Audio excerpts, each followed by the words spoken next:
my brothers and sisters of all colors here in this magnificent state of South Carolina. I challenge you, can you meet the standards of the great ones who have already come out of this state? Do you really know who Robert Smalls was? The creator of the first public school system in the whole nation. Because he had an understanding of greatness. Somewhere he read, he or she is greatest among you will be your servant. We'll focus on the least of these. We'll focus on those catching hell. Do you really know who Marion Wright Edelman is? South Carolina.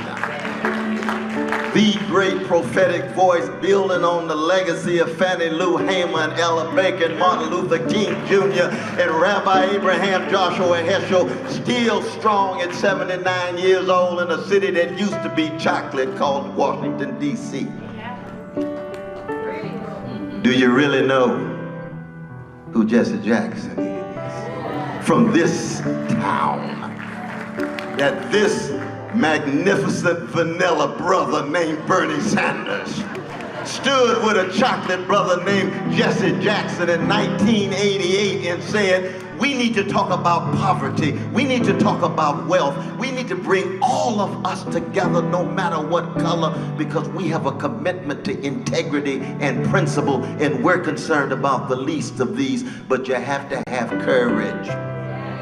We've been living in an age for 40 years where too many folk are still scared and intimidated.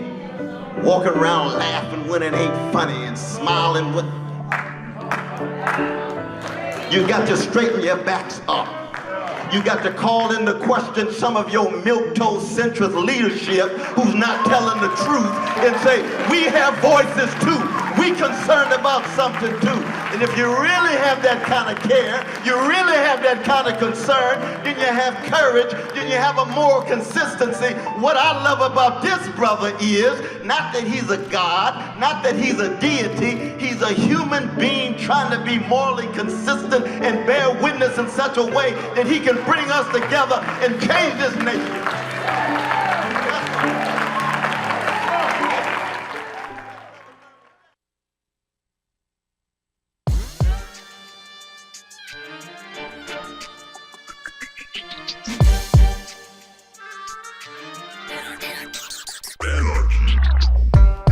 Welcome to the Michael Brooks Show. We're broadcasting live from downtown Brooklyn, USA, where left is best as it is everywhere else. With soup, are we all right, guys?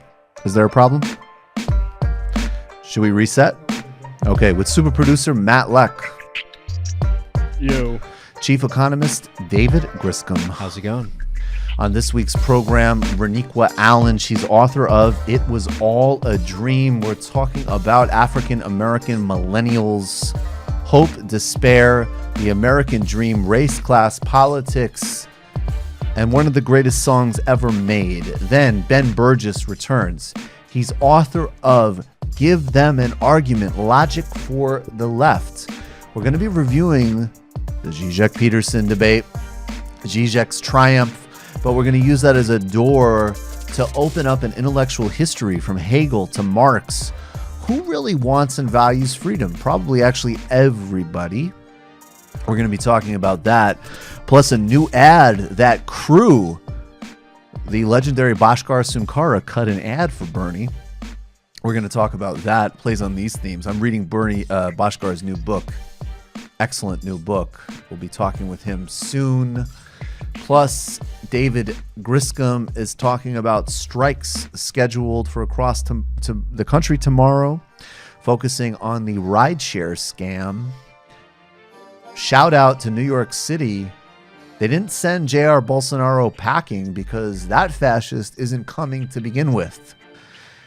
Plus, a whole lot more.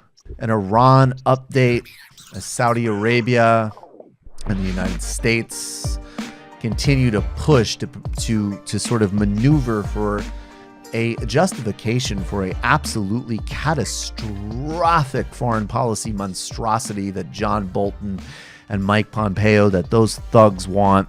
We'll revisit Venezuela, Bernie Sanders cable access archives, and a whole bunch more on this week's Michael Brooks Show.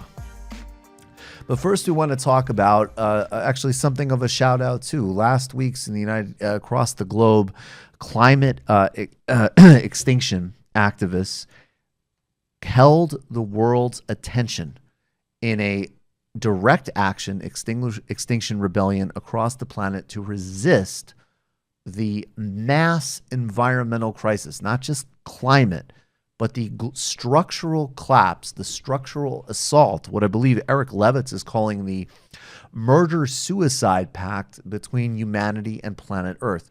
Let's watch this video from Extinction Rebellion to see what they're talking about. We did ask the government wave this year. The warmest day ever. 12 degrees becoming increasingly common. The breakdown of our climate has begun. The ecological crisis can no longer be ignored. This government has a fine record on climate change. We are in open rebellion against our government, and we call upon every principled and peaceful citizen to rise with us. We have 3 demands.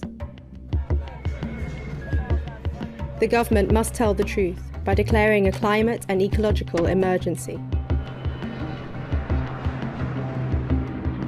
The government must act now to halt biodiversity loss and reduce greenhouse gas emissions to net zero by 2025. The government must commission a National Citizens' Assembly, a group of citizens chosen by lot and reflective of the demographics of the UK, together with experts and stakeholders, to vote on recommendations on the climate and ecological emergency. We refuse to leave a dying planet to future generations by failing to act now.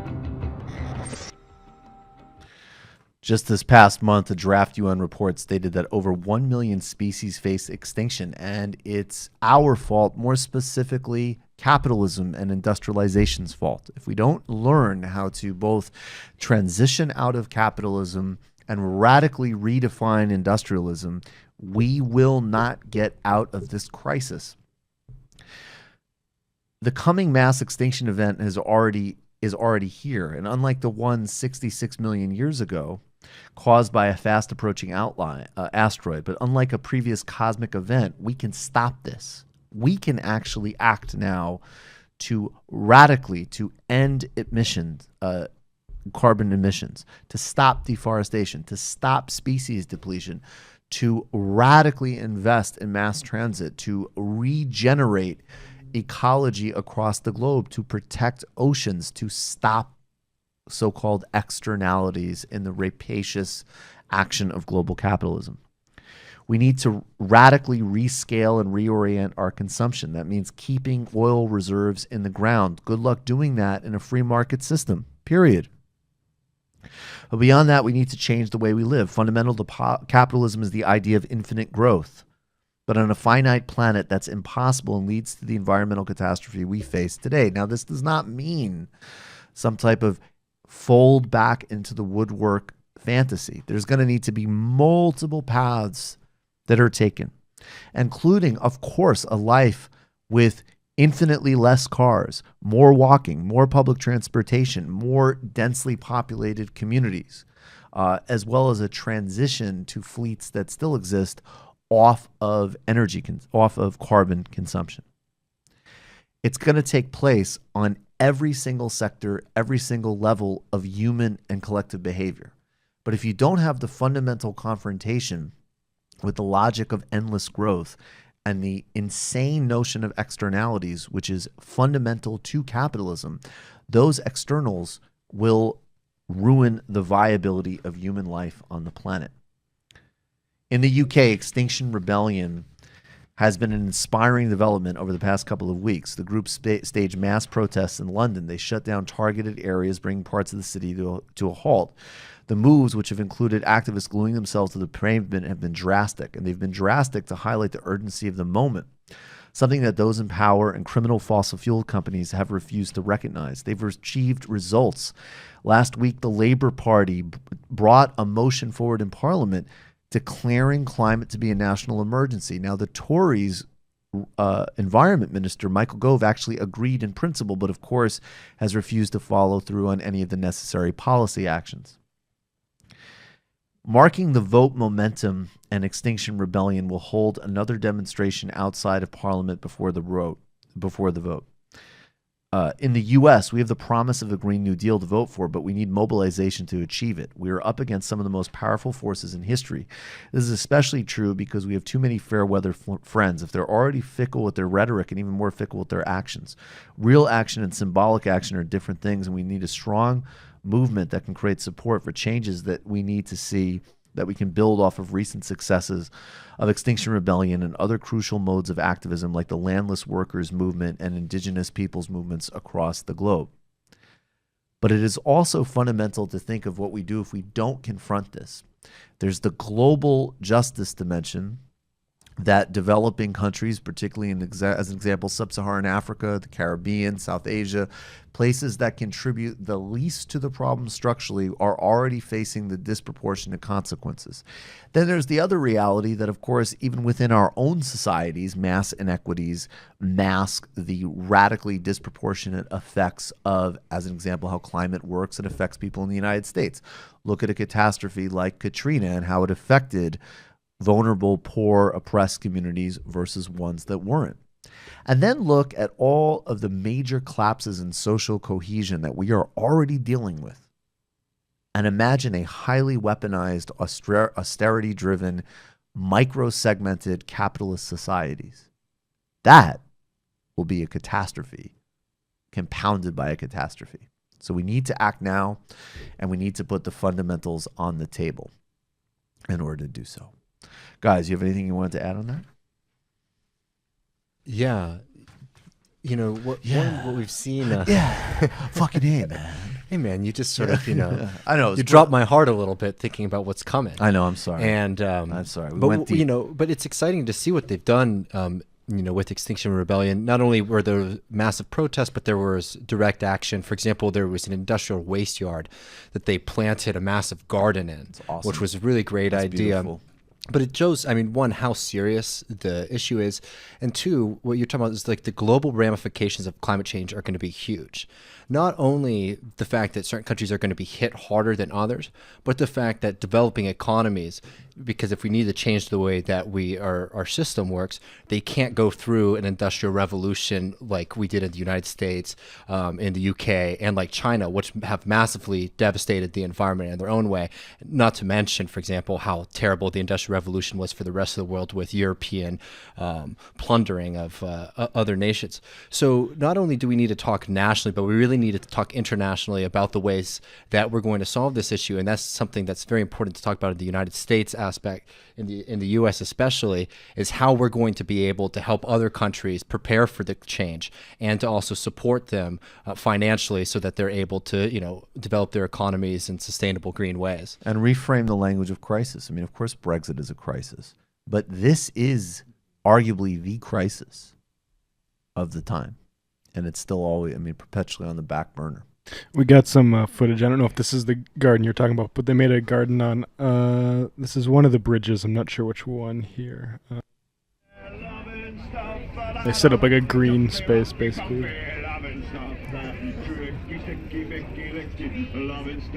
I like how bold they are about, just throwing paint on buildings and stuff. Me too. They don't care. It's beautiful. They're touting the number of arrests that they've gotten to. I think they're happy that it reached 1,000. And one reason I think that this movement was so successful in the UK was the fact that so many people recognize that climate change is a problem and is a threat, but you have that question of like individual action. It's like, what can I do? Right. And a lot of people feel very depressed about it, but then you start seeing people in the streets taking action, and it becomes, very attractive to take part of that because people really do recognize what's going on. But most people feel very powerless and are, questioning what there is to do about it. But this is exactly what we need to be doing about it. 100%. All right, guys, let's get to the shout out. Get to the shout out. People bitched a little bit last week when we didn't play this whole track, so the brilliant DJ Danarchy. Shout out, shout out, shout out, shout out. This is crazy. Shout out, shout out, shout out, shout out. This is out of control. Shout out, shout out. That's creepy. Shout out, shout out. That's weird. Shout out, creepy. Shout out, weird. Shout out, crazy. Shout out, shout out. This is crazy. Shout out. This is out of control. Shout out. This is weird. Shout out, shout out, shout out. Shout out goes to activists and organizers, and I guess in this case, we're going to have to do full honesty, even local politicians that might generally really annoy us in New York City. Jair Bolsonaro, who is the fascist president of Brazil, was set to be honored at an event in New York this month. Initially, the event was going to be at the Natural History Museum. There was huge protests against that. Then the location was changed, I believe, to a Marriott.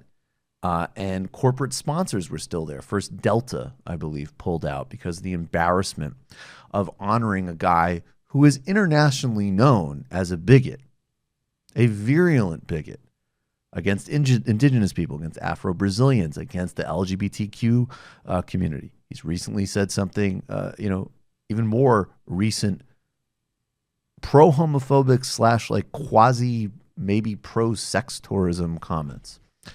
So, again, we always have to reset here that Anglo media, the Western Press, the New York Times, the Guardian, and of course the right-wing papers and so on, helped back or negligibly or ridiculously covered a completely illegitimate process that removed the former president Dilma Rousseff from power in 2016.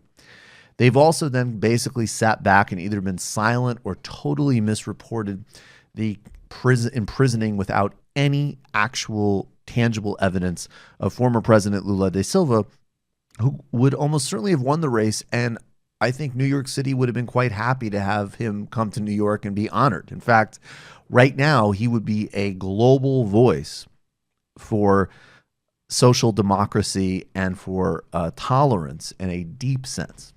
But instead, they went with Jair Bolsonaro. This is an important tweet that Bill de Blasio set off. This is from April 16th. And again, I want to praise de Blasio here because de Blasio has been personally thanked by Workers' Party leader Fernando Haddad, as a matter of fact, right? This is, I'm a credit where credit is due person.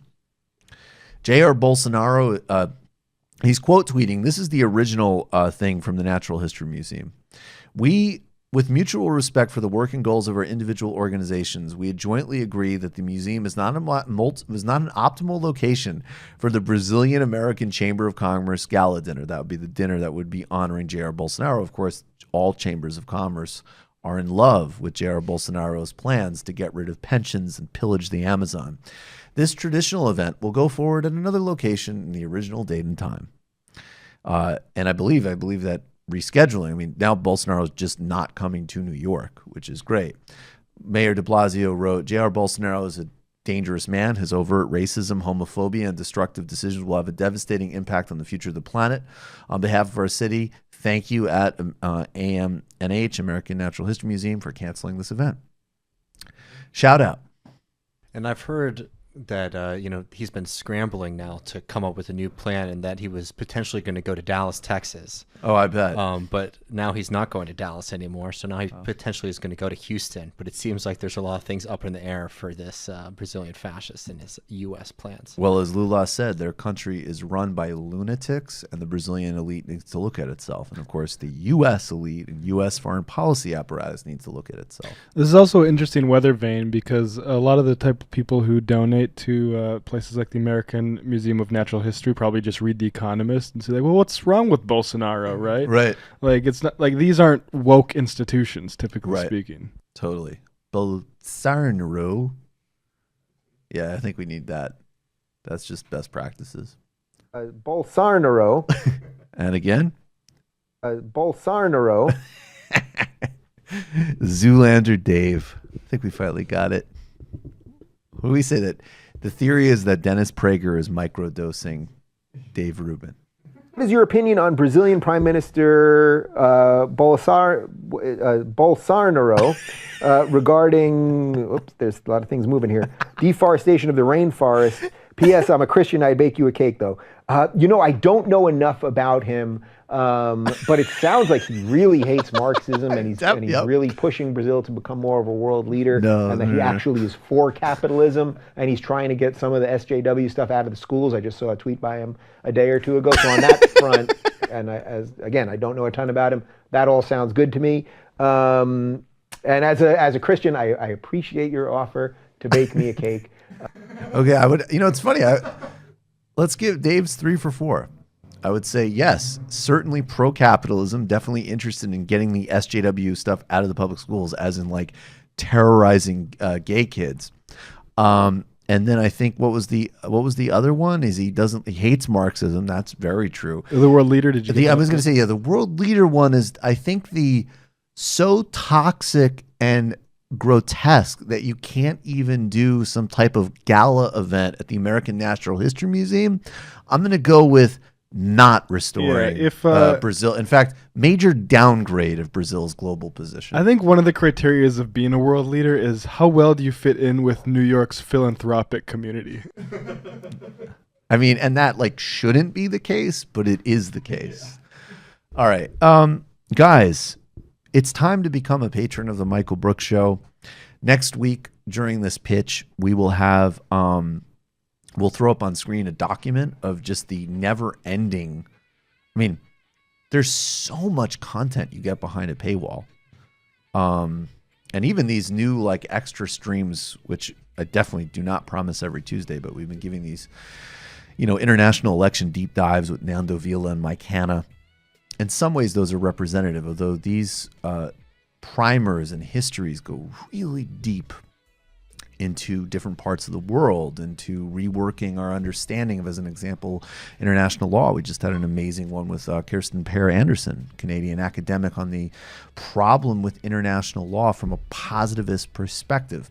But then, of course, there's also the post games. We're having just a huge amount of fun. I mean, you're going to want to listen to Ben Burgis react in real time to Bernie Sanders asking punks what their outfits represent in the 1980s in Burlington. I'm incredibly proud of what we're doing. In the coming weeks, we'll have announcements on our next tour date. My hint will be Heartland. That's the hint.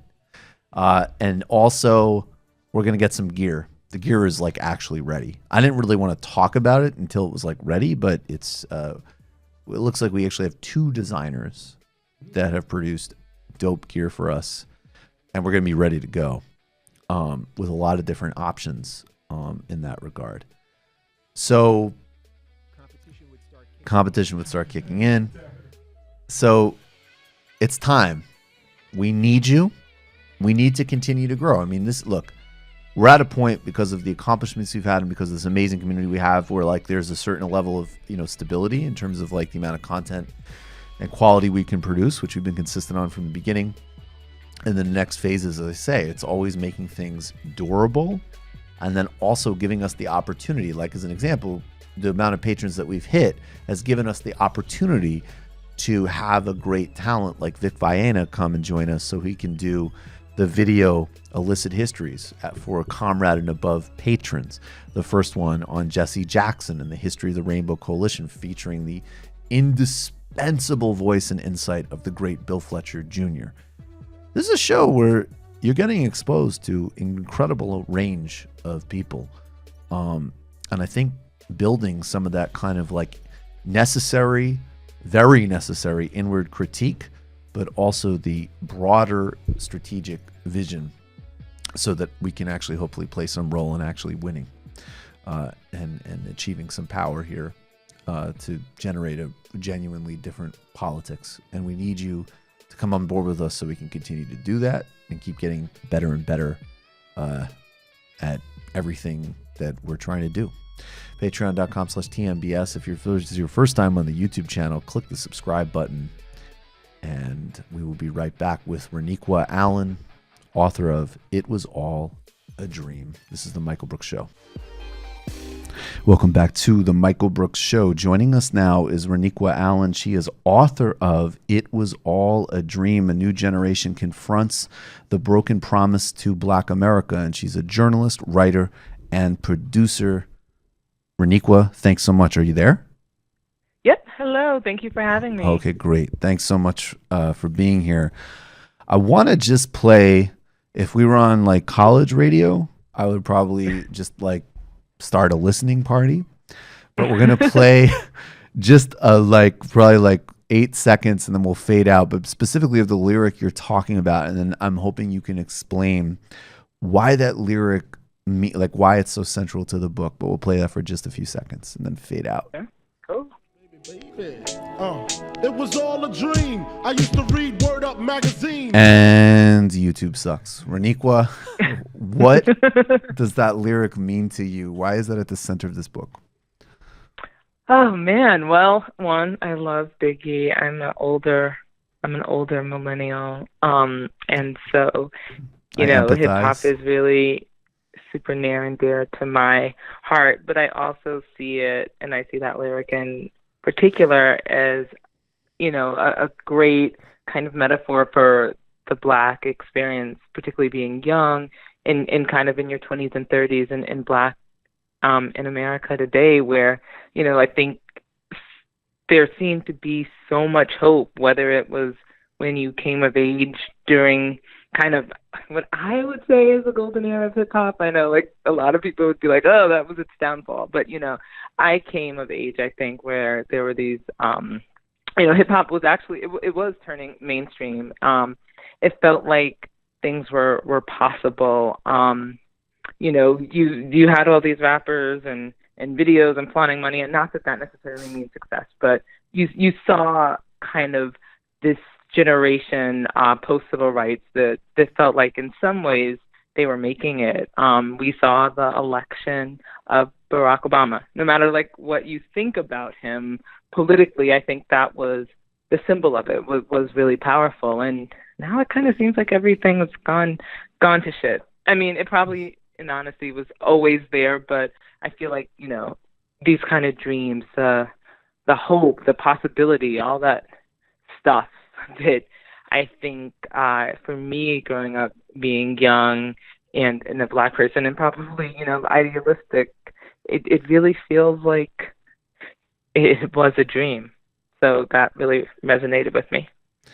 So could you trace the track? Like, are you talking like late 80s, like significant cultural figures like Oprah, Jesse Jackson? Are we talking about, I agree with you, in my humble opinion, it's undeniably the golden age, like Biggie, Nas, Jay-Z, right, through the election of President Obama? Like, I just want to be really clear on the time parameters. And also, when you talk about like the material aspects of it, can you really underline, and tell me if I'm not reading you correctly, but my read is like, if you come from a place racially or economically where a certain, forget luxury, maybe just even basic ease, right? Like I can obviously not speak to the racial part at all, but I can definitely speak to the financial part. If you grew up in a situation where your heat might get turned off, there actually is an incredible allure of the idea of not only being okay, but like of abundance, because maybe you feel so much separation and shame around that in a culture that valorizes it. So when you saw that, it wasn't like, I guess the way I read it was you were talking about this was such an important signifying of specifically young Black people acquiring that in this context and the sense of possibility it opened. So I know I threw you a lot, but I'm asking about timeline and I'm asking about the specific benefits of seeing that kind of like material imagery.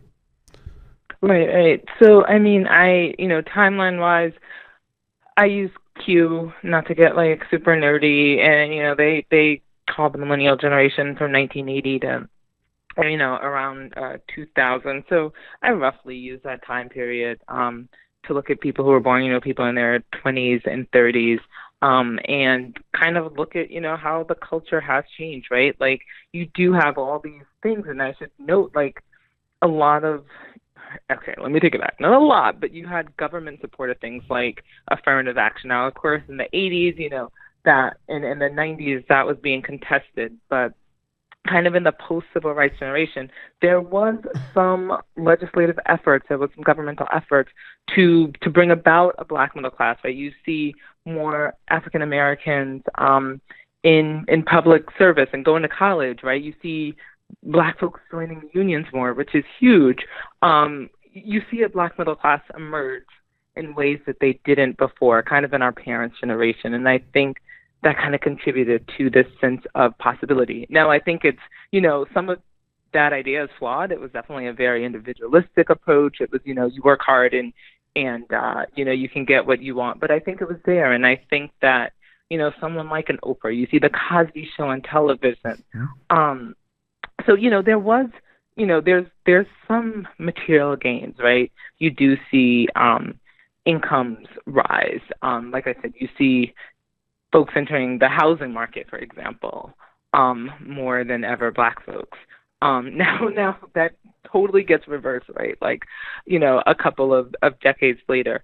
But I think that there is an idea of possibility, and some of it is built in that, material thing. But I think that also culturally, that aspiration, that idea of the American dream, which I still can't figure out why Black folks are so tied to it, because obviously America, I think, has shown them over and over again that, the American dream is not really for Black people, but we are tied to that as a people. We believe even to this day, and more than white people. And I think a lot of young Black people in particular also kind of fed into that, particularly if you're kind of coming of age. I interviewed like over 75 millennials, and some people said, like, I thought, Obama becoming president meant that, racism was coming to an end. Now, there are others who didn't buy into that at all. But, there was, I think, overall, at least a sense of hope, right? Not just his campaign slogan, and a profound disappointment at where we are today with the Trump era. And what do you think does? I mean, I guess you said you don't know, but I am really curious about I have my own theories, at least on the economic end, but why is it that you think there is still a higher degree of belief in this dream? And also, what is the dream?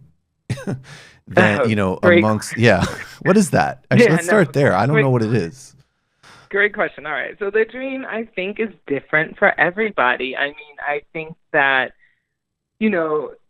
for a lot of people, it's doing better than their parents. I think what was really fascinating to me about young people is that today it didn't seem necessarily so rooted in materialism or economic gains. Some people have said, well, it's just not accessible. But I think some other folks are realizing that, it's a little bit of a crock of shit. And we can't necessarily define ourselves by how much we make or, how big our house is. So I thought that was a really interesting finding, that people seem to define the dream in different ways. I think for me, at its core, and I write this in the book, that for young Black people in America, the dream seems to mean freedom. It seems to mean, and that obviously means different things to different people, but I think it's being seen as human, which people told me, which I feel over and over again, we constantly get denied. It's being seen as visible.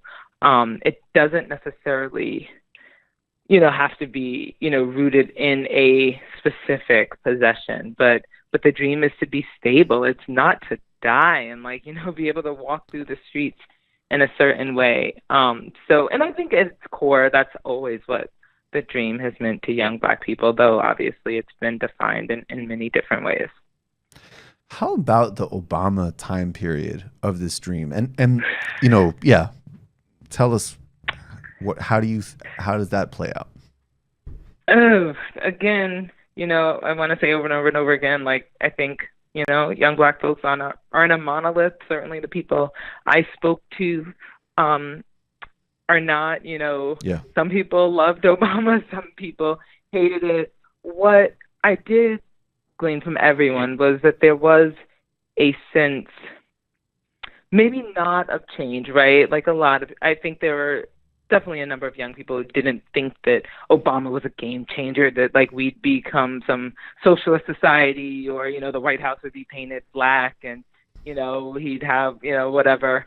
But I think it felt, and people have said this, it felt like there was a sense of possibility. It was a big deal that a Black man, particularly with the name of Barack Obama. Now, I think Obama and the Obamas in general can embrace some more conservative policies. And, I think that's completely fair game. Obviously, he was not so great on immigration, but I think that it felt like a win for America. It felt like a win for Black people to see that we could elect a Black president. And I don't, given the state of the country now, I don't want to take that moment away from us. I think it was significant.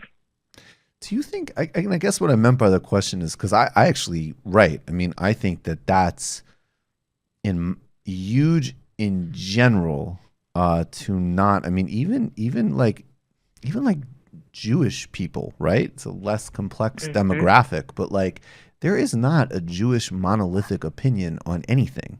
And if you want to measure Jewish attitudes, you need to like, what are we talking about here? Like, are we talking about Manhattan? Are we talking about Miami Beach? Right. Are we talking about Long Island? Or are we talking about, the Midwest or the South, which people don't associate? So 100%, I really like that actually comes through in your book, that this is not just like, oh yeah, that's what everybody in a certain demographic thought, because that's ridiculous, period.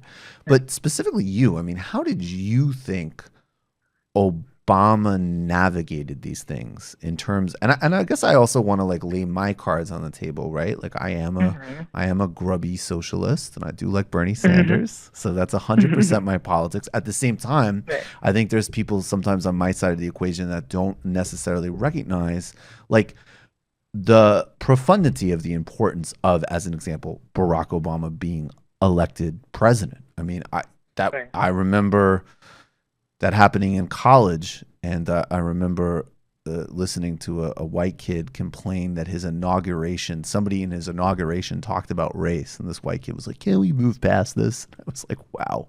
Even for me, that was my moment of like, this is going to be a weird 8 years. But like, I guess how you thought of the juxtaposition of either how Obama spoke about issues of race and racism specifically, and also, that juxtaposition, not just of like he was conservative on certain policies, but like, right, there's this total meltdown in housing wealth, which is the fault of Wall Street.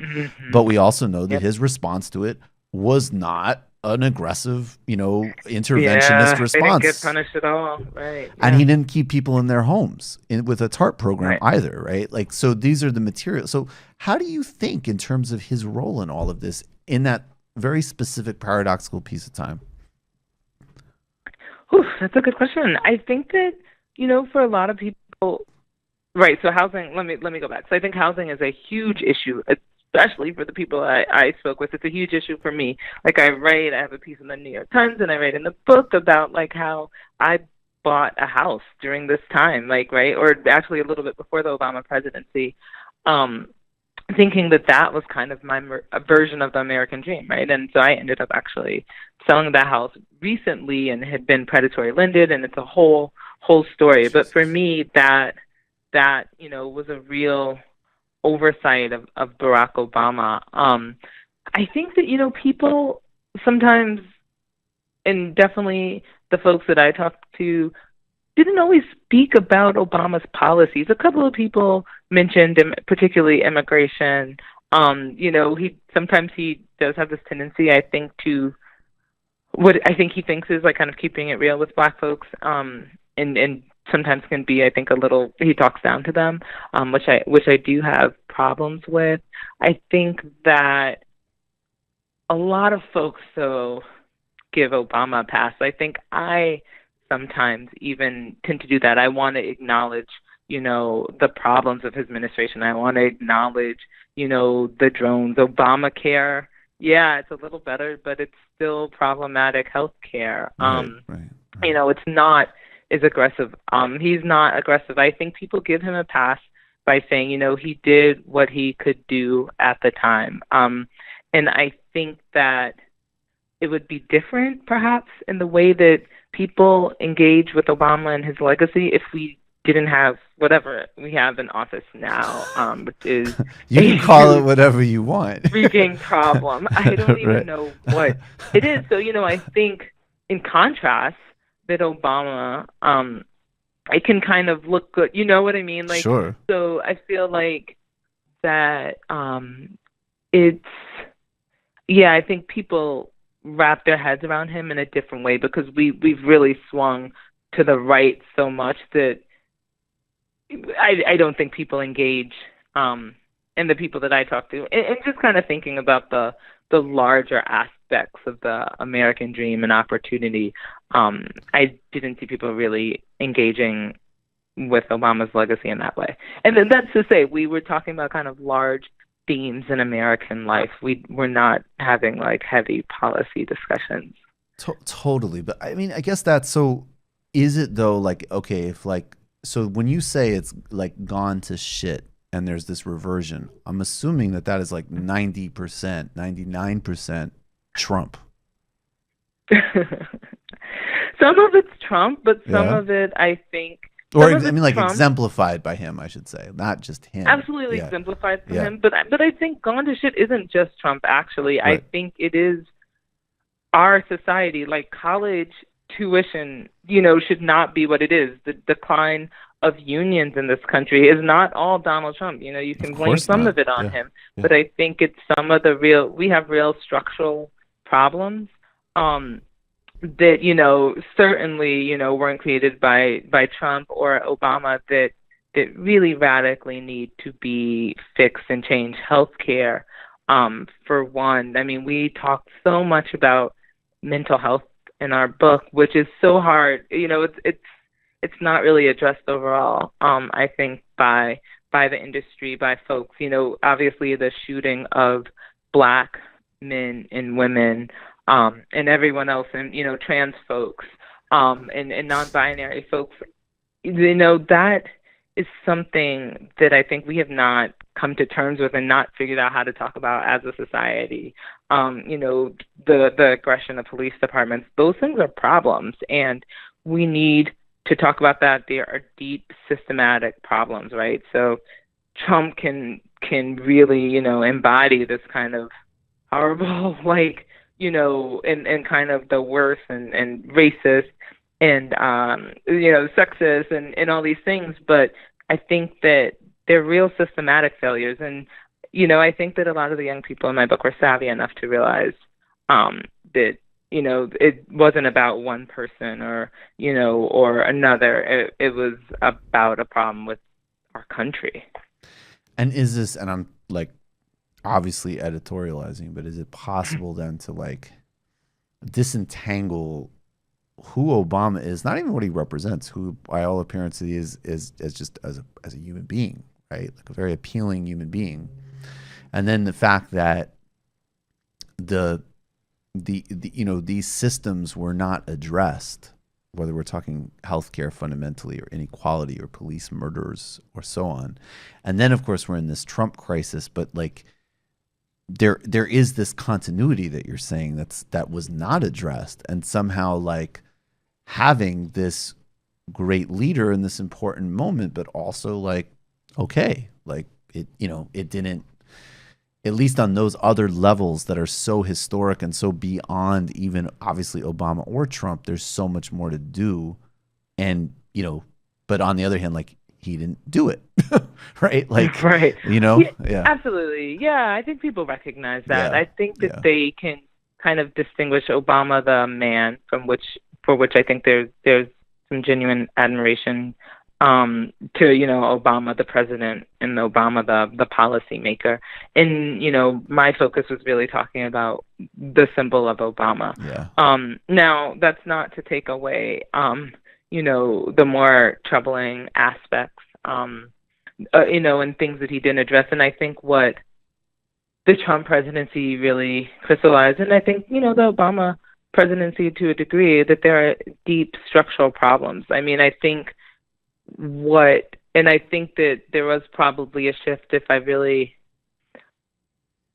think about the interviews and how they went. 2008, I think people were in a different place than they were by 2012, right? Like, I think that hope that was there in 2008 when so many folks did come of age, by 2012, obviously there was a difficult, there were obstacles in Congress, right. in, the Supreme Court for Obama. But I think that as time wore on, as the Obama presidency wore on, people did realize that it's not about just this one man totally. It's about a system that is failing us. So I think when I talk to people, they were less likely to say, Obama was at fault, but they'd be like pissed because like I didn't get my 40 acres and a mule. Like, right, they understood that like it was a problem that has continued and on and on and on for decades. But, I also talked to some Trump supporters who wanted real change and thought that, he could do that. And, who saw major problems with Obama, or people who just said, I talked to a number of socialists who said, it is like F them both, like we need something new and different. And I feel like the trend overall was folks really wanting something different and something new, and not just in politics, but a different way of life. Everyone is stressed and tired and burnt out, and people feel like they have worked hard and they're working harder than ever. They have, lots of folks have done things like getting solid jobs. They are, or getting an education, doing all the quote unquote right things, and they're not seeing a payoff. So I think people are wondering what is the next thing, because this black president thing didn't necessarily mean that there was change.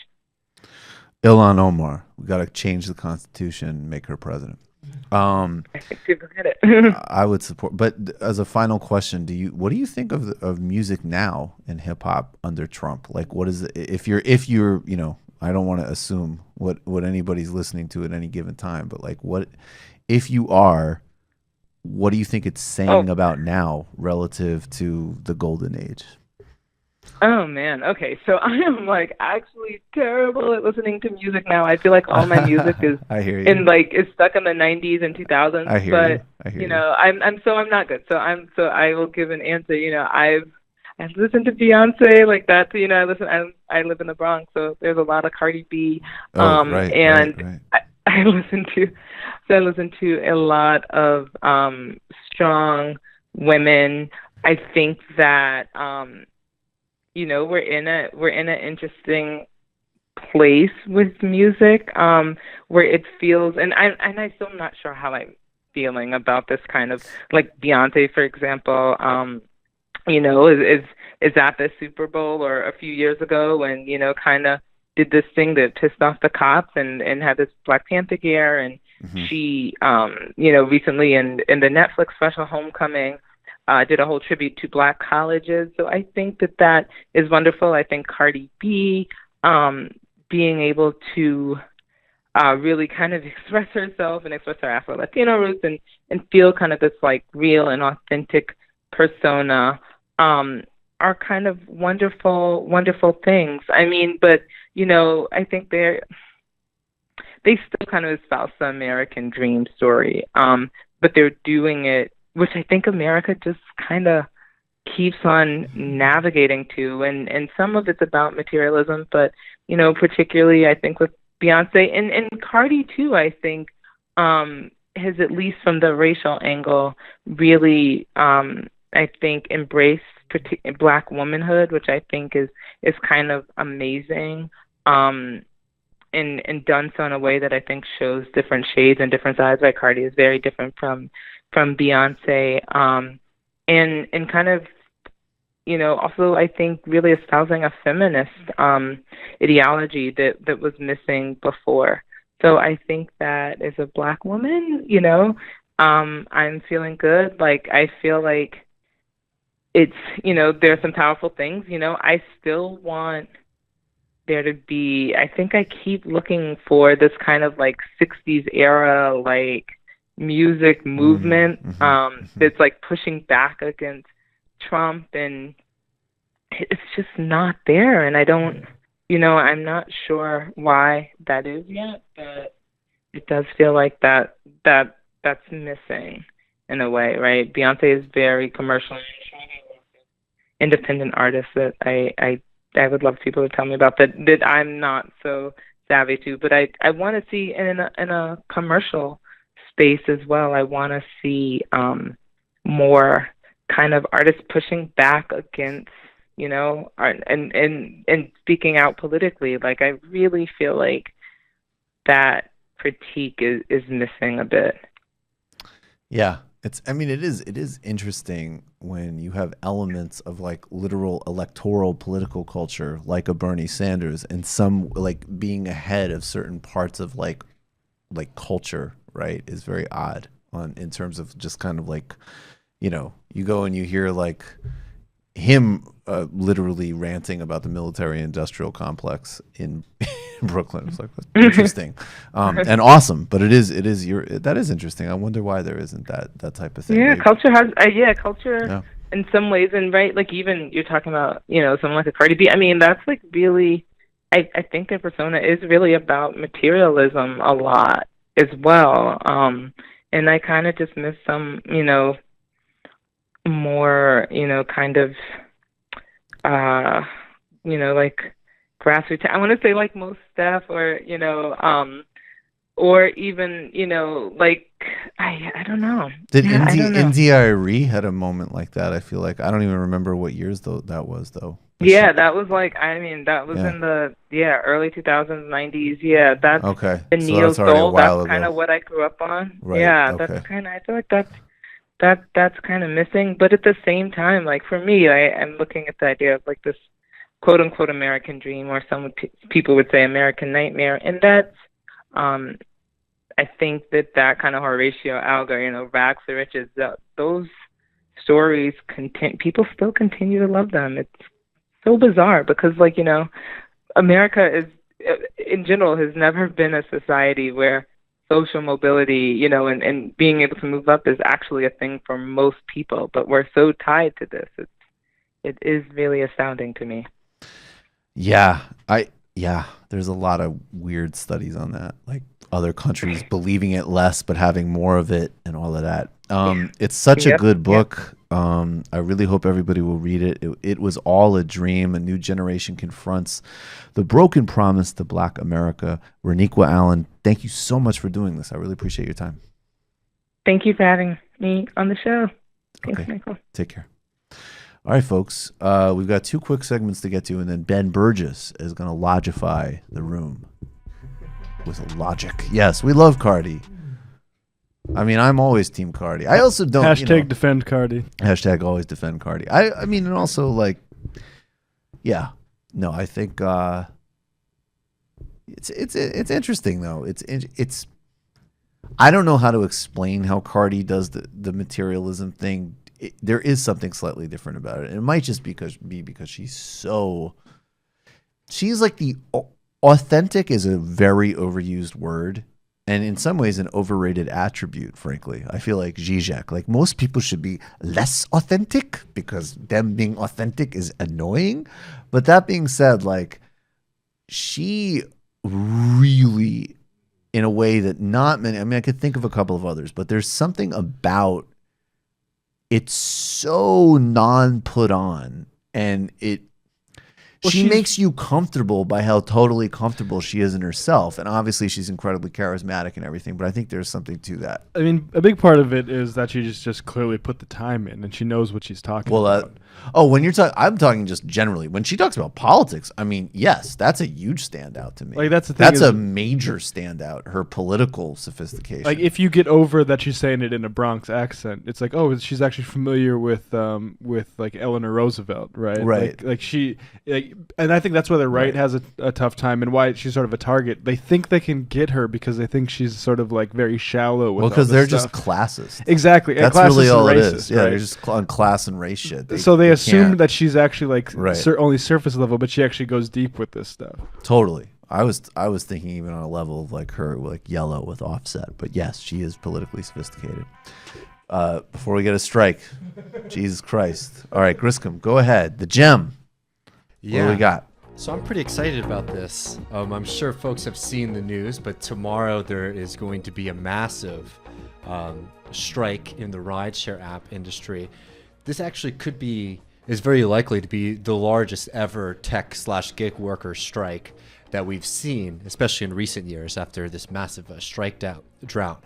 And people are organizing primarily around 3 specific demands, which is, fighting against low pay and debt a lot of these drivers face, to win security for the workers, because Uber, even though they say that these people aren't employees and they can't be fired or whatever, they deactivate people's apps, and then they're basically can't make any money, and there's no recourse for them, and certainly to secure a livable income for folks.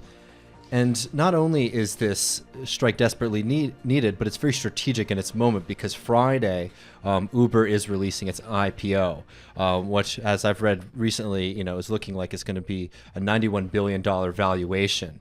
And not only is it significant because of that, but we're really looking at this question is, when Uber goes public, what's going to happen to drivers? And within their S1 filing, Uber admitted that they've been lowering fares for drivers, and that they're very likely that they're going to need to do more in the future. They were $1 billion in losses in the first quarter of last year. So as you have more and more investors who are demanding more and more profit, it's very likely that workers are going to see, more decline in their paycheck. So having the show of force right now is absolutely massive, especially mobilizing a bunch of workers. We've talked about our atomized, there's no water cooler, there's not a space where people are spending time together. So trying to get that organizing work is absolutely, is very difficult, but it, has the potential to be really serious. Just in New York City, the New York Taxi Worker Alliance says there's likely to be 10,000 drivers who are going to be logging off the apps tomorrow. So the results could be very significant. There's 3 million drivers worldwide for Uber, and from what we've been reading, what I've been seeing recently, this protest has actually moved outside the United States, and there actually are going to be international, solidarity with people logging off of the apps as well. So we could see a very significant shift here. And, we have to remember, for example, that, Uber workers, EPI did an analysis, really on average, even though Uber likes to say, these people are making $19 to $24 an hour. When you're talking about how much they're paying, for gas and all these other expenses, including paying their own Social Security and payroll taxes, that most workers are coming off with only around $9.21 an hour. People are very much being paid in poverty wages for one of the more not profitable, but for one of the highest valued companies in the world. Yes. So Uber and that Lyft is causing a lot of extra pollution in the air. Absolutely. Yes. And especially because people and traffic deaths, people are sitting around idling in their car. But Uber and Lyft, they blew up after one of the greatest recessions in modern history. And what did they do? They had a lot of workers who were very desperate for cash. And Uber especially has one of the highest worker turnover rates. Most people who drive for Uber are really only doing it for 2 months. And it's not because these people are desperate and don't need cash. It's because they're so desperate and need cash that they're doing it in the first place. And they realize how quickly it becomes a bad deal. Because up front, you get a lot of incentives from the company to drive. And those start to become more and more difficult to obtain. So as people are going forward, they end up making less and less money. So instead of trying to work to retain their workers, Uber's business model has basically been predicated on a model where you extract as much as you can from people, spend them, and then replace them. So this replacement model is absolutely not viable for workers, and it's important for them to be standing up. And you see, this is why Uber has been so focused on creating self-driving cars, because they don't want to have workers to pay in the first place. But at the end of the day, they won't have a viable service if it's not for the drivers. So because they've had all these drivers who are moving in and out of the app, there's less incentive for people to stand up and fight. They just move on. So trying to organize people like they're doing tomorrow is absolutely the best way forward, because we're seeing so many people in this country are going through in and out of Uber and a lot of these other gig services and leaving and not creating better circumstances for everyone by standing up. And there's so many people who are really affected by Uber's policies. I just want to shout out Lee Carter in Virginia, who said that he drives for Uber and he's going to be going on strike tomorrow. He's the delegate in the 50th district in Virginia, a really incredible person, and so many other stories of wonderful people who are really, just trying to get by and trying to make a little bit of extra cash and are really being exploited by a company that makes massive profits, has been able to skirt basic worker regulations by, bullshit classification on what their employees are, and by considering them not to be employees, and by a government that very much has allowed this to happen. So absolutely solidarity with all workers, all workers in general, but especially tomorrow with all rideshare workers, and hopefully we'll see a big showing tomorrow. Fuck rideshare companies. Yeah, They're a terrible, pernicious influence on the environment, workers, and basically everything else. Oh, yeah. And public transportation, which we need to survive as a species. And just literally. real quick before this Yes. comes on my mind, let's not forget how horrible Uber and Lyft were a couple years ago when they were creating very predatory lending services to their workers. So they were trying to get people who needed to have a car. They were giving them financing, and it's really bad financing for people. And that program has ended now. But it just shows the way that they treat people as so expendable and trying to profit basically off of their employees.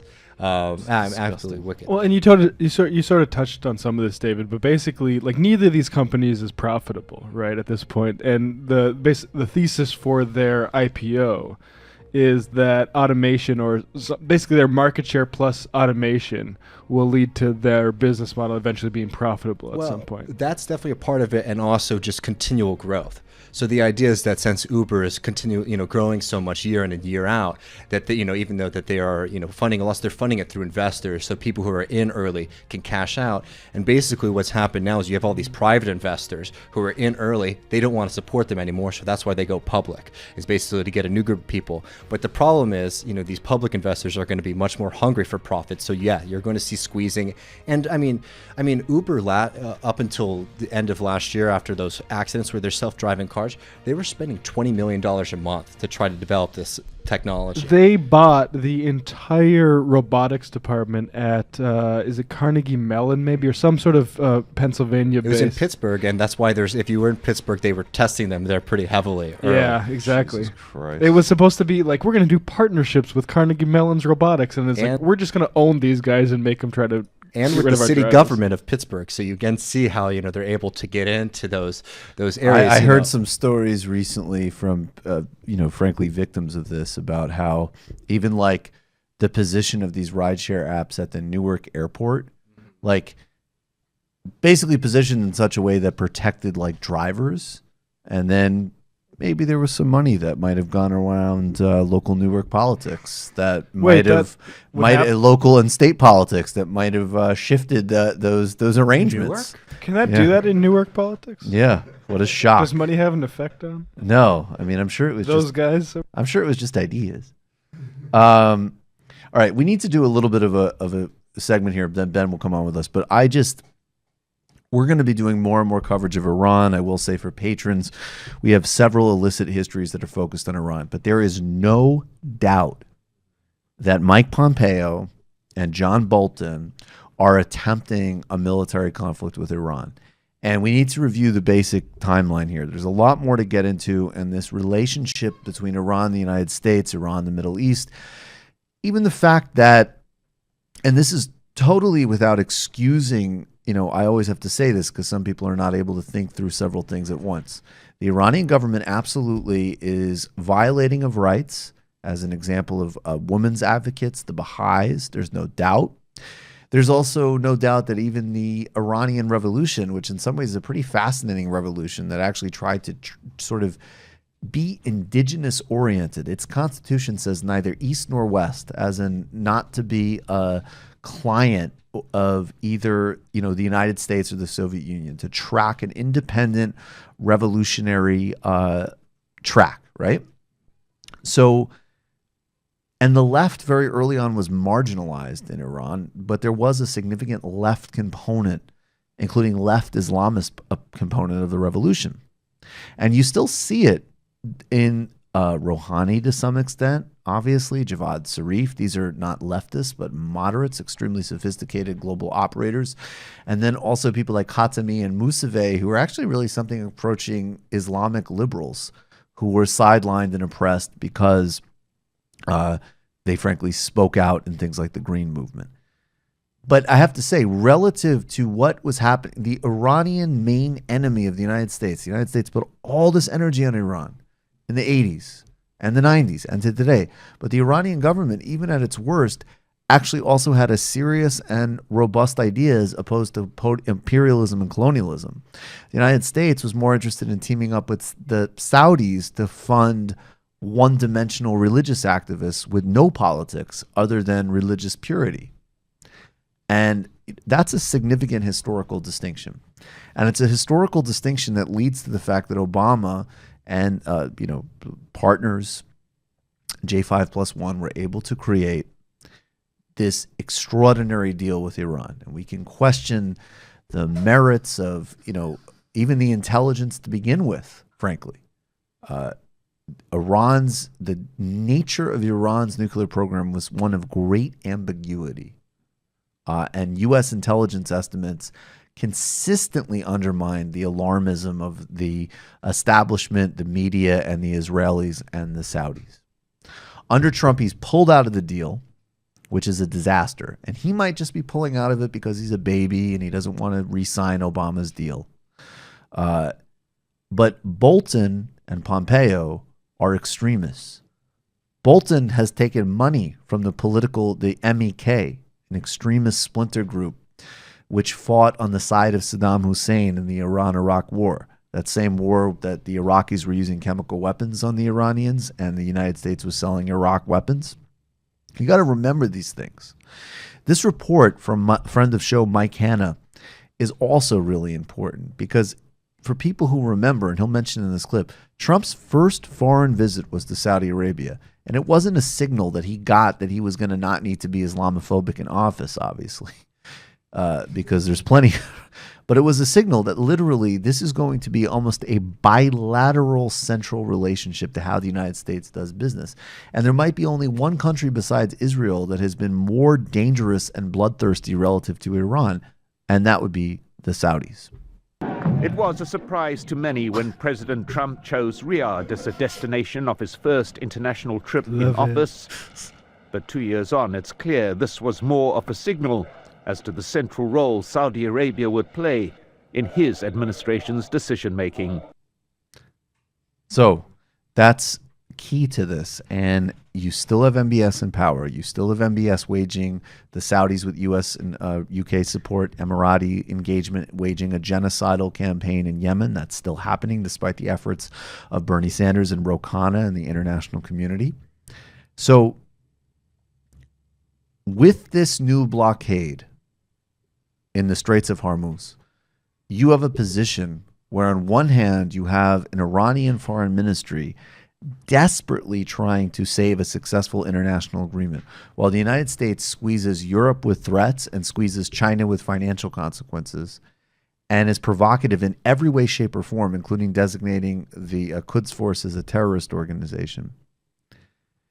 To the point that, as a former CIA analyst, I believe Paul Pillar is his name, was saying that basically the strategy is to provoke enough that if Iran makes one misstep, that will be the justification for war. So you have an Iraq/Gulf of Tonkin sort of scenario in front of you right now, even as the United States is consistently rebuffed from coup-mongering in Venezuela. And, I would suggest, again, it seems so ridiculous. Of course, protest, of course, energetically even push back against propaganda from like CNN national security reporters you'll see on Twitter. But this does have to become central in the Democratic primary. I will say Bernie Sanders, the only member of the United States Senate, along with Rand Paul, who voted against Iran sanctions that undermine this deal. Elizabeth Warren voted for it. Kamala Harris voted for it. All of the other people running voted for it. Bernie Sanders voted against it. They need to rejoin the deal, and they need to push back against what would be maybe one of the most catastrophic things that could happen on the planet right now. We should make a point that those Iran deal sanctions were in a bill with the Russia sanctions. And every time you see somebody on Twitter, for instance, I get this a lot, like, why did Bernie vote against Russia sanctions? Well, he was voting against the Iran sanctions. And you know what? I would double up because those people might be people that pretend to. I would say, yeah, he was voting to protect President Obama's core foreign policy achievement, which was undermined by this scumbag white supremacist baby. So Bernie was fighting for a deal that Obama achieved and was willing to sacrifice, let's be real here, some pretty symbolic and relatively trivial sanctions against Russia, which frankly don't matter one way or another. I'm more Obama bot than you are. Yeah. Who's the real Obama bot, motherfucker? But the thing is, too, is like we also can't take these people like Bolton at face value because, definitely because they want to destroy Iran. When he talks about Iran, he doesn't care about the people there. He's not fighting for anyone's freedom. it's not, and it's also, yes, part of it's appeasing the Saudis, but it's also the fact that there is a powerful state that doesn't toe the United States line in the area, and they want to destroy it because of that. Definitely. And regarding so they'll use any story or any narrative that they want, and it's very important that we watch this Russia stuff, because we saw what was going on in Venezuela. They'll cynically use this kind of thing that a lot of people have worked themselves up to, to further their own imperialist goals. They don't care what the backstory is, because what they really want to do is they want to destroy Iran, and they want to make it into a client state of the United States, just like they do in Venezuela, and they don't care about the overarching narratives, and they'll construct anyone. So we really need to not only be paying attention, but be out there trying to tell the truth as much as possible, because we can't allow this kind of thing to be something on the back burner and allow them to get away with this, because it's absolute nonsense. It's horrific. That's absolutely right. And as Hannah's pointed out in that report as well, Trump has also recently flipped and is starting to back the Saudis in Libya against the internationally recognized transition authority there. Now, again, I'm not a defender of that group, but that is a pretty significant geopolitical break to support yet another area where the Saudis are engaging in reckless expansionism. Okay, we're going to take a brief break, and then Ben Burgis is going to get up here. We're going to talk about Marx, Hegel, and a little thing called logic. Got any? No, I'm just kidding. All right. Hello. Anyways, I just think the guy's a fucking idiot. But oh shit, we're back. Welcome back to the Michael Brooks Show. Joining us now is the great Ben Burgis. He's a regular. He's the author of Give Them an Argument, Logic for the Left, and he teaches, logic and logic-like things at Rutgers University. I grew up really hating Rutgers because they played UMass Amherst in basketball. Yeah. And I was a big UMass fan. Coach Calipari, Marcus Camby, and Lou Rowe. And, yeah. That's about the extent of that anecdote, buddy. Okay, well. Move off of it a little bit. Good story, Jesus. good story. Yeah. Work with me. I do. Well, it's a little thing in improv called "Say Yes, Ben." Okay, like sorry. when you go like, "There's a thought experiment called," and I'm just like, "Oh wow!" Versus like, "Jesus fucking Christ, come on, work with me, brother." Yeah, I'm sorry, that was just a really boring story, but but I mean, I don't really mind that. That's an ad hom. The hate Rutgers part. I think that I certainly hate the Rutgers administration. Tell us about it. How freely can you speak on how horrible they are?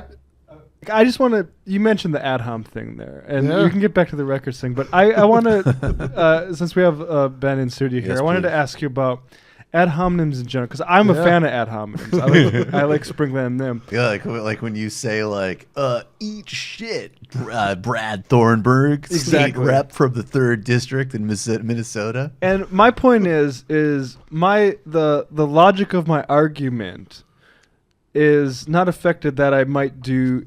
Because I might do an ad hominem elsewhere in the argument. So, I have a logical argument here. I'm choosing to tack on the ad hominem just as sort of style. Right. But my problem is conservatives can only react to the fact that there was an ad hominem. They can't actually do the logic computer thing, which is that let's disregard the ad hominem. Let's move right to the logic of your underlying argument. They have to take offense to the ad hominem. Yeah, so this is actually, I've got some good news for you. What you're doing is not committing the ad hominem fallacy. Yes. Oh shit. This is Wait a second. This is Matt, come on. This is something. Shofar. He's not committing the ad hominem fallacy. No, this is something I talk about all the time. I have a video for Zero. It's called ad hominems, Chapo Trap House, and something. I don't remember what Doug called it, but and. In there, you're going to talk about this, that saying something mean before or after addressing somebody's argument isn't committing an ad hominem fallacy any more than you're committing appeal to authority if you say something nice, before endorsing somebody's argument. You can, this is actually, I think, one of the most liberating things that I can tell people about logic, that being an asshole is not a logical fallacy. Go for it. Awesome. As far as Rutgers goes, though, I am pretty happy. Very good news in the first block of this segment. Yeah, if you get one thing out of this episode, means you can, Yeah, people definitely need more of that encouragement. Yeah, no, Yeah. absolutely. Well, yeah, I did see there was a court case recently where a judge ruled that it's okay to refer to your boss as a nasty motherfucker if it's done in the course of a labor dispute, if that's protected. Thank God. So speaking of labor disputes, nasty guy. Nasty fucker. Rutgers administration is pretty awful, and I was thinking about that during the Griscom Economic Minute because he was talking about Uber, and of course Uber represents what global capitalism is becoming for everybody.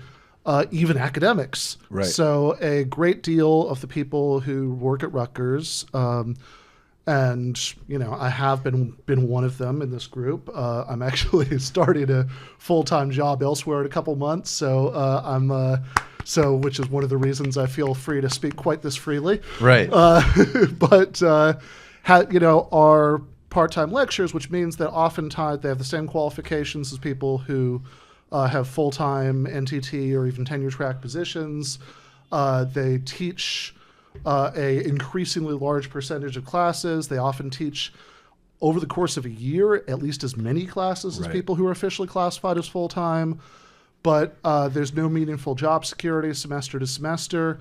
And there's no health care, right? You have to buy the crappy health care from the Obamacare exchange. Right. And what my union local has been demanding is proportional pay, right? So in other words, that you should be paid as much relative to how many credits you're teaching as a full-time non-tenure track lecturer would be paid, which would be a huge pay raise. And right now, but it would be a huge pay raise because right now people are being paid nothing. Right. But to put this in perspective, to give part-time lectures at Rutgers absolutely everything being demanded right now, which is $72.50 per class and healthcare. The estimated total costs are about $3 million, which sounds like a lot of money. No, it does not. Until you realize that Rutgers just gave a bunch of the sort of top administrators almost $6 million in incentive bonuses because they all think they did such a good job. Right. Nothing surprising. I mean, the only surprise to me is that it's double versus, versus I don't know, even tenths more, or not tenth, whatever more than double is. Yeah, Excuse me. which is a big, along with the decline of state funding, of course, this is a big part of the problem that's causing this problem is because there are all these administrators who come out of the corporate world and they all think they're indispensable, so they all, they all keep on hiring more of themselves, and it just metastasizes into this massive bureaucracy of vice presidents for overlapping functions and things like that. Right. It's obscene. And that every lane of the economy has its Uberization lane. Mm-hmm. And obviously adjuncts are the Uberization lane of academia. And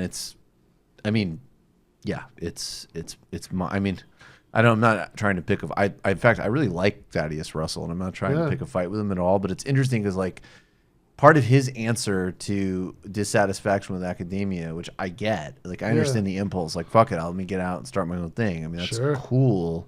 But on the other hand, it's do you really want a scenario where you get rid of what little vestiges of this whole process, remain? Because people are going to be totally fucked that way. And there's also not going to be any room to breathe. I mean, Mark Fisher actually wrote really effectively about this, about how just you can't morally lecture people on not reading and thinking and taking on ideas anymore when it's in a very narrow sense a foolish thing to do. It's impossible. It's what do you mean you're gonna go get? I mean, my degree, I was lucky. I mean, I'm certainly in student debt. They gave me a relatively good deal because I was completely broke, and Bates is a top 25 liberal arts school, so it's okay, there's situations where I probably was oh, all right, that's a good school. But then there's another way in which it's it did objectively help me for all the things that I've done, and on the other hand, is just completely market unjustifiable. Which to should go be several years and learn how to like read and think, which every single human being should do for completely its own ends, completely its own purpose. By the way, there's another problem with Andrew Yang and why you need to decommodify education. Totally. And like this is, and like we should even be honest about this, because I think an objection somebody might make to like Bernie's free college plan, or that they, maybe like would make if they thought about it more, is that to whatever extent, college education might still, open up some kind of pathway to, higher income bracket. That's less true the more people have it, right? Right. There's supply and demand in the labor market. So, Right. which is why it's asinine to tell people to just learn to code, because the more people who learn to code, the less the market value of that skill. In fact, if we got what we wanted and everybody could go to college, then there would even be less market value even than there is right now. But that's okay, right? That's not why we want it, right? We don't want it in order to enable some people to rise above the economic level of everybody else, to allow more people to do that. We want to raise the floor economically for everybody. And then we also want everybody to have basic human goods like learning to read and think in the way you're talking about. Precisely. Let's actually, I think this, because we don't have too much time left in the main show, but we are going to touch a bit on Marx and Hegel. But I do think that this actually is a good way to transition to your second piece in Quillette.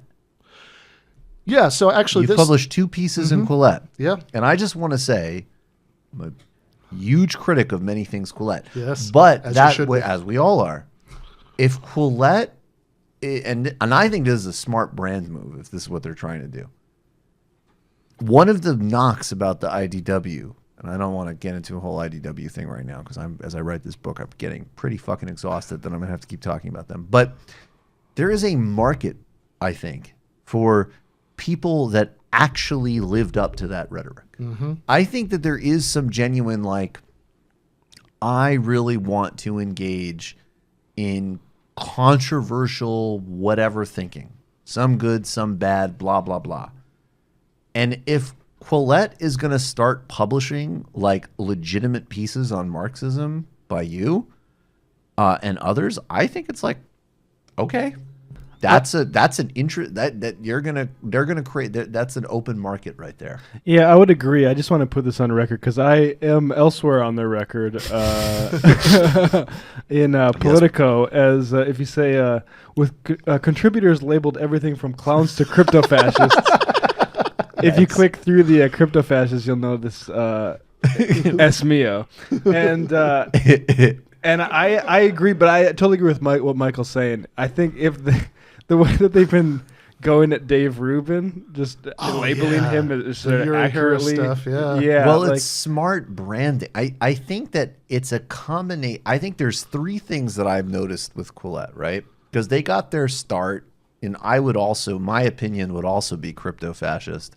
And then they sort of moved to occasionally doing I don't know, maybe this is a valid critique of a problem on the left, but I have plenty of problems with the left, but I wouldn't talk about them in Quillette. Yeah. I would only talk about them in a left-wing outlet, right? But that's still within the realm completely of essentially right-wing complaint politics, or can't talk about anything anymore politics. Right.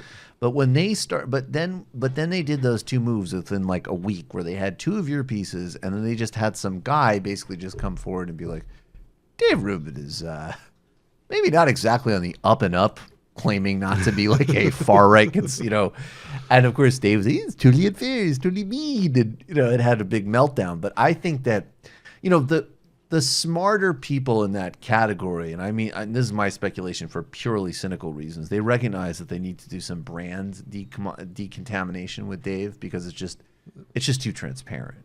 Yeah. It's too goofy, So, but what was the second piece? It was first was why the IDW can't read Marx, which I recommend everybody read, and then the second was everybody values freedom. Yeah, so they're actually published in the other order, but it doesn't matter. Oh, my bad.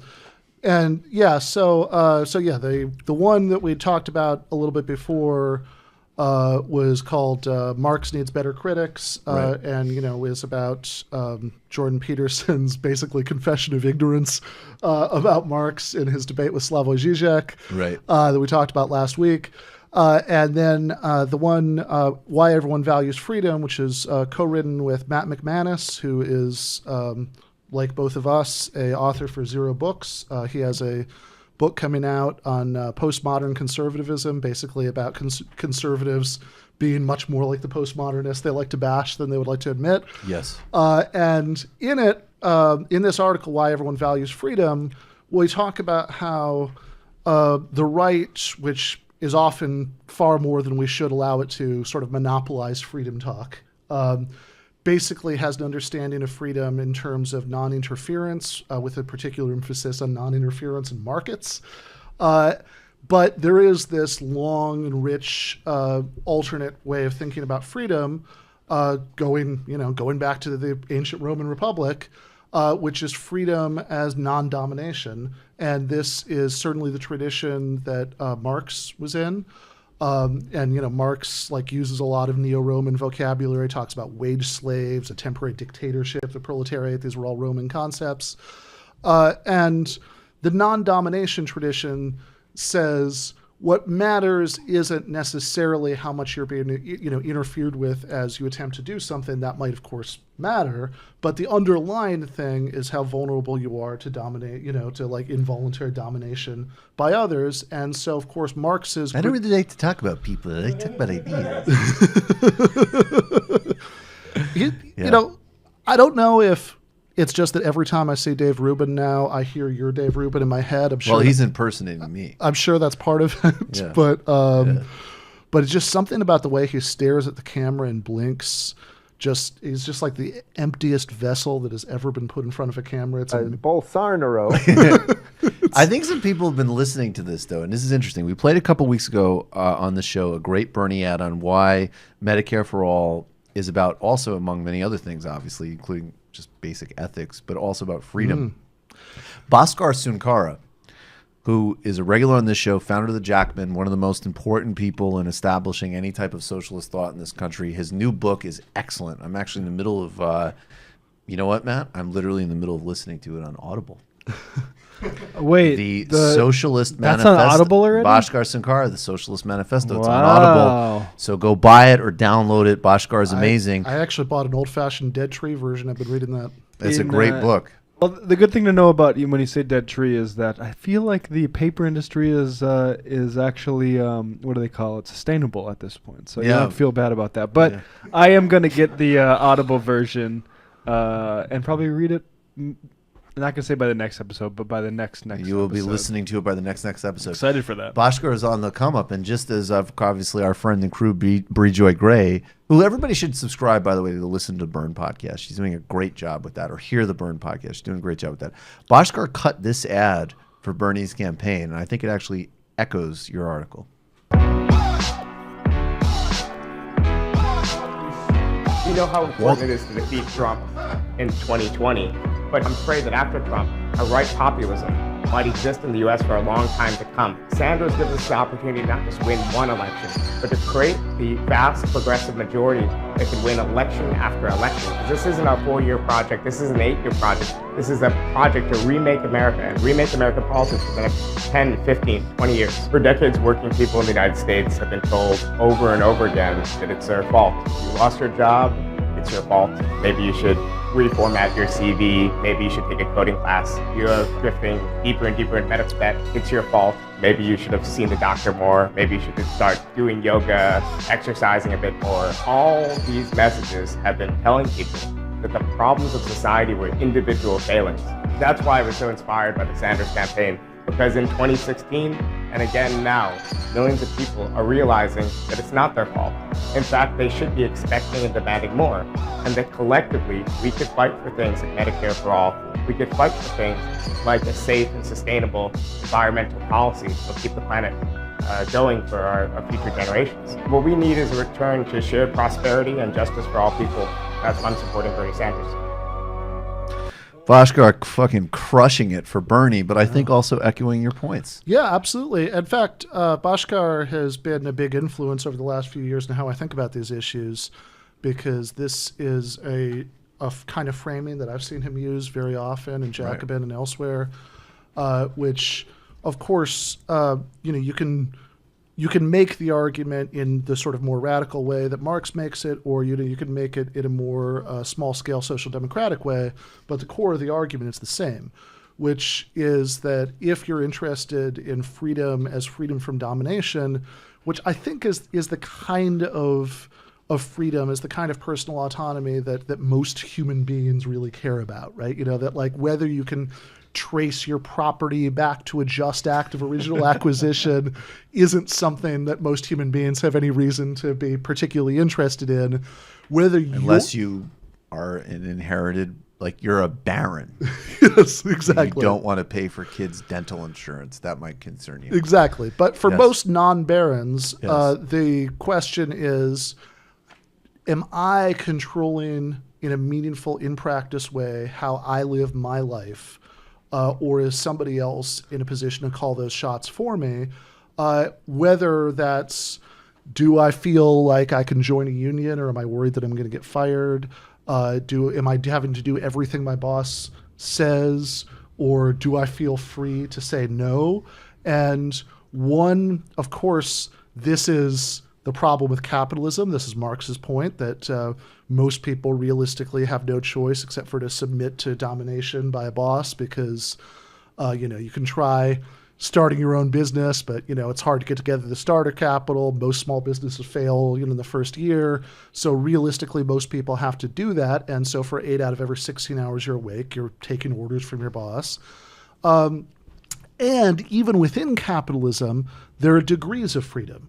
That this is that if you express a political opinion that your boss doesn't like, how worried are you about getting fired? If you get a tattoo, how worried are you that your boss will fire you for doing that? And one of the things that really chains us to our jobs in the United States, for most people who can get this for their jobs, is health insurance. Everybody is terrified all the time that if they lose their job, if they have to switch jobs, then they'll lose their health insurance. And so that's why, I know an ad that you played in a previous episode that, the Bernie campaign did is called Medicare for All is About Freedom. Right. And that's how Bad and I start the article. Say, hey, the Bernie Sanders campaign put out this ad, Medicare for All is About Freedom, which I think whoever put that ad out has been listening to Bhaskar for the last few years, because this is an ad this is an argument he makes all the time.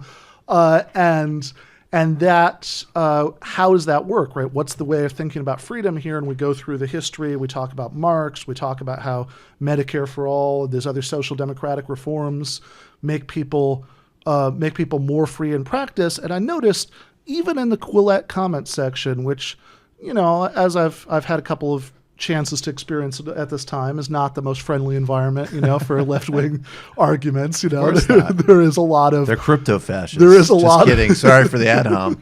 there is a lot of, oh my God, why did they publish this? That's not... I can't believe. What is this guy's IQ? Yeah. He teaches logic, but his IQ clearly cannot be more than a 96. Yeah, there's a lot of skull measuring. But even there... even if you have some backwards views about, gender naming and, SJWs and stuff, everybody's terrified about this healthcare thing. Everybody lives in fear of losing their healthcare. Even there was some positive responses to that always argument. will quote, Jamila Michener, please listen to the illicit history of Medicaid, and we're going to have her on the main show. But unless you're Jeff Bezos, this healthcare system is a threat to you. So it's a mass danger, and to obviously if you're middle class, if you're poor, if you're working class, of course. But, she has ethnographic studies in her book of people who might even be clearing $1 million a year, who had a kid born with the wrong decision, with the wrong, diagnosis. Their life is turned upside down. This system... Private insurance is a structural threat to anybody that isn't a oligarch. Right? Like it is not like you are. This is absolutely 1%, 99% issue, and in fact, it might even be like a 0.2% verse issue. I listened to that Illicit History. I liked it a lot. And one of the most interesting points that she made at one point in there, which goes to the point about freedom, is that, there's a point where in your discussion, you said, well, hold on, even for the oligarch's perspective, right, this is a major business expense. Right. Why don't they just want to offload it onto government the way that big business offloads all kinds of expenses, for their onto government, right? I mean, that's half of what Rutgers does. It's free R&D for corporations. Right. And, she mentioned some reasons, right? But like part of it is exactly this, that people kind of know that the workforce is going to be more compliant. Absolutely. Right? If people are relying on their bosses for their healthcare. 100%. All right. I want to give people some Hegel and Marx. Yeah. So, because actually we do. I think we do have a fair amount of people, as an example, might be in students. They might be taking this stuff or just come across it on YouTube. People are interested in ideas. Yeah. And they should have an opportunity to learn good ideas. But let's center it. Yeah. I think the idea of dialectics is actually one of the most exciting, illustrative, and it teaches. So even when I, as an example, object to moralism or tell people that you need to deal with complexity and have infinitely more sort of nuance, forgiveness, and compassion for fellow human beings, let alone people you're in political struggle with. And then at the same time, I also am people on the left need to learn how to be absolutely ruthless, serious about power, and truly crushing people, right? Who need to be in a sense of political opposition to people who hold and wield actual power.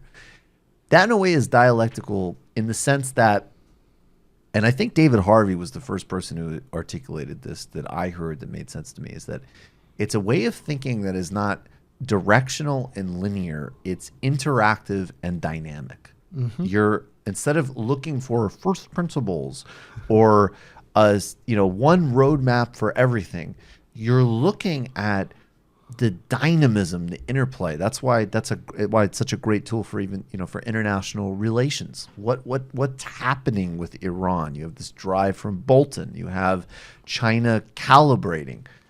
You have all of these different principles, even in conflict, like opposing U.S. imperialism, but also having solidarity with people that maybe we're aligned with who oppose a government in Iran or Venezuela.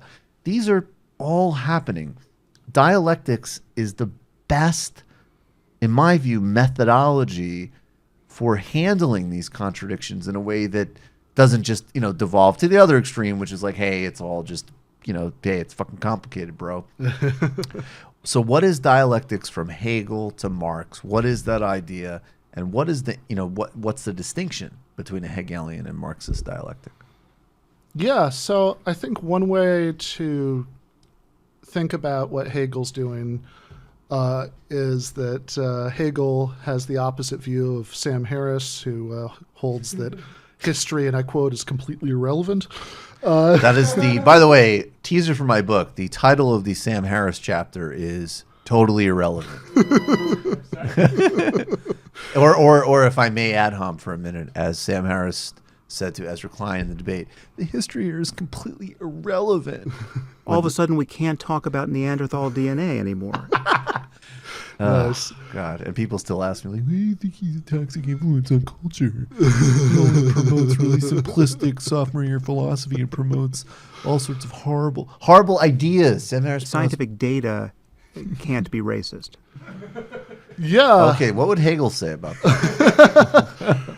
Well, Hegel actually has... Oh, I love that you gave that a real, actually.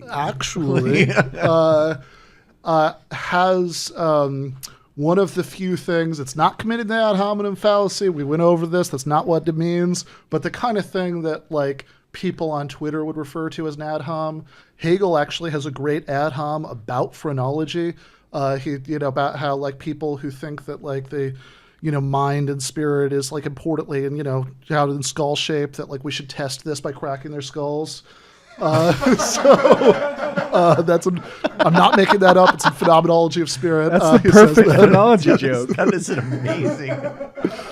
Wow. And my stereotype is that Germans aren't funny. It's not even Jewish German. It's impressive. Yeah, so Hegel has this view about historical progress towards freedom. So in Hegel's case, Hegel is an idealist, which is to say that he thinks that ideas are primary in a certain kind of way, and that this progress he sees through history, he's got this conception of the world spirit, which is this kind of like mystical, quasi-religious idea of like this sort of what's animated civilizations, to progress and have certain kinds of national character. But the through line of progress that he sees is about freedom from the struggle with nature. So that humans can subjugate nature to their own ends, which already, by the way, the world spirit part doesn't sound very Marxist, but that last part does sound Marxist. Right. And that's going to be a point of connection. So, but as far as dialectical methodology, Hegel knows, as he's offering this analysis of all of human history, basically, that to make this work, given this just astounding array of evidence that all these different cultures and societies at different times, any kind of like rigid, this is going to happen, then this is going to happen, very like straightforward story just isn't going to fit the data, which leads him to have this dialectical analysis. Of course, it's not that dialectics starts with Hegel exactly, he's coming out of stuff from previous thinkers going back to Aristotle, but he's putting the ideas together in a particular way. And Hegel thinks that you have to look at systems both as a whole, so you can see these points where there are these opposed tendencies that are pushing things in various directions, so you can see where the potential developments from there might be. And is it also the notion too that in some ways you can understand a thing through its contradiction? Yeah. Right. Yeah. So, and that's where the being able to deal with that is very important. Yeah. Yes. That's the origin of Zizek's jealous husband joke too. Yes. Right. Like even the obsessively jealous husband, whether or not his wife is cheating on him is totally secondary to the function of jealousy. And you can't understand that without that position in place. It's like Trotsky there's a really good Trotsky text on this, actually, the ABCs of dialectical materialism. And he has this line where he says, just like you can, envision a pound of sugar, but a pound of sugar that's covered in water is completely different than a pound of sugar that's covered in kerosene. Right? So the idea that these things are changing in the context of where they are actually. Yeah. Right. And in that article, part of what Trotsky is talking about is, we say a pound of sugar. Well, it's never that there's any exact point where it's exactly a pound, right? That it's like 1 grain, more or less, right? It's actually this ever shifting quantity. And he says he's ultimately talking about a debate within the socialist movement about how to think about the Soviet Union, but he says that you should never think about the idea of a worker state in abstraction. You should think about this particular worker state and this particular time under these particular historical conditions. Just like you shouldn't think about capitalism in general, you should think about this stage in the development of capitalism at this time, this conditions. And so it's a way of, as you were saying, thinking about messiness and complexity without kind of losing the plot, right? Right. And I kind of have a love-hate relationship with that article. I talk about it in the book because I think that Trotsky's description of dialectical methodology is really good, but what he says about how that relates to like propositional logic, the kind of logic that's about looking at statements to see if they're true or false, and then to see, okay, if you construct this argument, if the premises are true, does the conclusion have to be true? I think Trotsky sees a relationship between those two things in that article because he's writing in the course of this faction fight with James Burnham, who is a philosophy professor at NYU and was bringing up some of the logic stuff to Trotsky. And Trotsky kind of overreacting to that, I think, sort of says, oh, that's wrong. You should be thinking about this way instead, when I think what he should have said is that's just irrelevant. That's a different thing, right? That they have that this dialectical method of analysis is totally compatible with classical, propositional logic. And in fact, the ways that I think some people might think they're opposed, this might seem like a digression, but I think it's worth a second on, is that you might think that, traditional logic is going to tell you that everything is either true or untrue or not both, and maybe that's going to erase certain kinds of messiness and complexity. But what I argue in the book is that actually exactly the opposite is true. That when we just use the same statement and then the negation of it, right? We say, oh yeah, P is true and not P is true as a way of kind of gesturing at complexity. We're not really getting into what makes it messy and complicated. Right. And so actually what the requirement of logical consistency does is it forces us to spell out the respect in which things are P, the respect in which things are not P. And so that actually forces you to get into all that lovely Hegelian complexity. And spelling that out sounds somewhat invidious, and we don't really have time to clean up the mess. That's MVP shit right there. So in Marx, and then is this the parallel with? Is that Marx takes this and then just materializes it? Yeah. So the dialectic becomes, instead of like a contradiction about spirit expressing itself in the German sovereign or the French monarchy, it becomes the contradiction between modes of production, contradiction between labor and ownership, capital and value, and so on. Yeah. Absolutely. Instead of, there's still the idea that of historical progress towards a certain notion of freedom. We talked about Marx's notion of freedom earlier, and freedom also from subjugation to the sort of struggle against nature. And I'd say as far as Marx's version of it, actually, one really interesting text to look at as far as Marx's progress, right? Marx starts out as a young Hegelian. There are like left Hegelians who are basically Hegelians who like democratic and even proto-socialist politics, and right Hegelians. And Marx starts out as left Hegelian. And one really interesting text to look at is one of, I think, the most unfairly maligned things that Marx ever wrote, which is on the Jewish question, which if you ever argue with this... If you ever... Ben, it's kind of okay. David nodded a little too vigorously at that. Okay. All right. I'm God, let me tell you something. Classrooms where even just the title. Let me tell you something. That's a question you're going to need to ask, sir. Can't avoid. That's a question can't be avoided. Yeah. Well, the title doesn't age well. No, it's actually a great essay. It sounds like something that was written by Richard Spencer. Right. And there are quotes which you can find from it where, where Marx is saying things that are not very woke by 21st century standards. And this is actually one of the things that, I know this makes me sound like an immensely grumpy old man, but I feel like this is a way in which the internet has made us all a little bit dumber. Definitely. That it used to be the case that if you wanted to quote mine a book, you had to actually pick up the book and flip through it to find the passage you wanted to quote.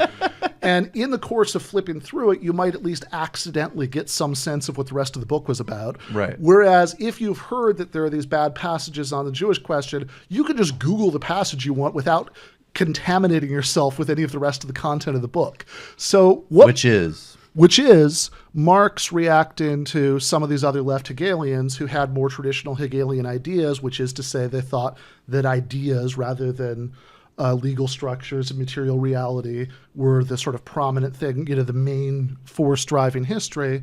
And so these people thought that in order to have Jewish emancipation, in other words, to change the laws so that Jewish people would have equal rights, then Jewish people would have to give up their own particular religious practices and cultural differences in order to become part of this kind of Republican unity, which is in fact exactly the kind of thinking that still exists, like with France, having, laws against, Muslim women wearing the hijab, things like that. And Marx is arguing against that because he thinks that there's a sort of objective material way of thinking about freedom, that you don't have to change the ideas in your head. You don't have to, like start eating pork to be like everybody else, right? That we could all just have this kind of legal equality. And if there is something that's incomplete about that kind of legal equality, Marx says that it's not that like everybody needs to have the same ideas in their heads so they're part of this great Republican unity. It's that we need social equality to put flesh on the bones of legal equality, so that like we have an economic system under which people have meaningful equal status in practice. Absolutely. All right, folks, we're going to go to the post game. We'll talk about a little bit more of this in the post game. Plus, we're going to dip into Bernie's cable new public access show archives from the 80s, which I'm extremely excited about. I also just have to say, I don't know how we're going to navigate this, but like, you got to vote for Bernie Sanders. And I mean, I know it's obvious who I support. And I do make caveats. I've made caveats for pretty much every single candidate, other than ones that look. I think Joe Biden. I think Pete Buttigieg. Sorry, I don't have much here. It needs to be simple. Keep it simple. Right. I like and respect Elizabeth Warren. Policy wonkery is not a movement.